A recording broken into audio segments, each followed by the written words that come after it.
পৃথিবীর কোটি কোটি মানুষ আজ যে স্মার্টফোন ব্যবহার করে তার পেছনে রয়েছে একজন মানুষের অসাধারণ স্বপ্ন। একসময় যাকে নিজের তৈরি কোম্পানি থেকেই বের করে দেওয়া হয়েছিল, কিন্তু কয়েক বছর পর সেই মানুষটি ফিরে এসে পৃথিবীর ইতিহাস বদলে দেন।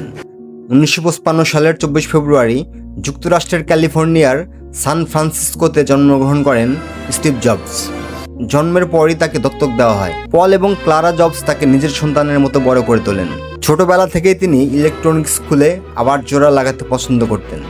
তার বাবা তাকে হাতে কলমে বিভিন্ন যন্ত্রপাতি শেখাতেন। সেই গ্যারেজই একদিন ইতিহাস তৈরি করবে, তখন কেউ কল্পনাও করতে পারেনি। স্টিভ জবস কলেজে ভর্তি হলেও মাত্র 6 মাস পর পড়াশোনা ছেড়ে দেন, কিন্তু শেখা বন্ধ করেননি।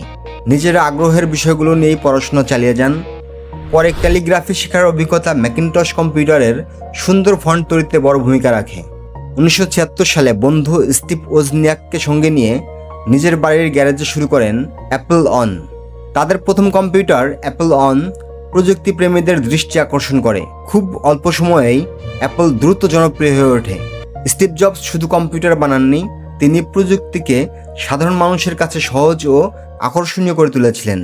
ম্যাকিনটশ, আইপড, আইফোন এবং আইপ্যাড প্রতিটি পণ্য প্রযুক্তি জগতে নতুন যুগের সূচনা করে। 1985 সালে পরিচালনা পর্ষদের সঙ্গে মতবিরোধের কারণে স্টিভ জবসকে অ্যাপল ছেড়ে যেতে হয়। জীবনের সবচেয়ে কঠিন সময় ছিল এটি, কিন্তু তিনি হার মানেননি। অ্যাপল ছাড়ার পর তিনি নেক্সট নামে নতুন কোম্পানি গড়েন। একই সঙ্গে পিকজারে বিনিয়োগ করেন। পরবর্তীতে পিকজারের টয় স্টোরি বিশ্বজুড়ে সাড়া ফেলে এবং অ্যানিমেশন জগতে নতুন ইতিহাস সৃষ্টি করে। 1997 সালে অ্যাপল আবার স্টিভ জবসকে ফিরিয়ে আনে। এরপর শুরু হয় নতুন অধ্যায়। আইম্যাক, আইপড, আইফোন এবং অ্যাপল স্টোরের মাধ্যমে অ্যাপল বিশ্বের অন্যতম সফল প্রযুক্তি কোম্পানিতে পরিণত হয়। দীর্ঘদিন ক্যান্সারের সঙ্গে লড়াই করার পর 2011 সালের 5 অক্টোবর স্টিভ জবস মৃত্যুবরণ করেন। তবে তার উদ্ভাবনী চিন্তা আজও প্রযুক্তি জগতে অনুপ্রেরণা হয়ে আছে।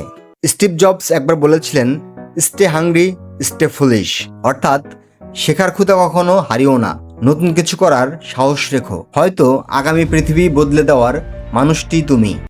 ভিডিওটি ভালো লাগলে লাইক দিন, কমেন্ট করে জানান পরবর্তী কাকে নিয়ে ভিডিও দেখতে চান, এবং এমন আরও অনুপ্রেরণামূলক গল্প পেতে চ্যানেলটি সাবস্ক্রাইব করুন।